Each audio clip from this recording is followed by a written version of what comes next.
Are you comfortable evaluating patients for blunt cardiac injury? It's a fairly uncommon diagnosis, but if you're managing major trauma, you gotta know when to consider it and how to evaluate for it. Interestingly, those patients with isolated sternal fractures aren't at an increased risk of blunt cardiac injury, and you don't necessarily have to work those patients up. The patients where we should be suspecting this are those who have pulmonary contusions, those who have traumatic hemopneumothorax, and any patients with esophageal or aortic injuries. Once we have that suspicion, we're going to start by getting a troponin and an ECG. If either of those is abnormal, you should admit the patient to a telemetry monitored setting and get them a comprehensive echo looking for wall motion abnormalities.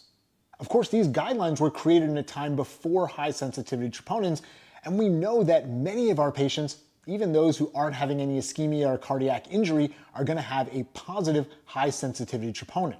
So what do we do in that setting? There's no real guidance, but I think it would be reasonable to say that if the first troponin isn't significantly elevated, we can get a second one about 2 hours apart, and if there's no significant increase in that troponin, you can safely discharge that patient home.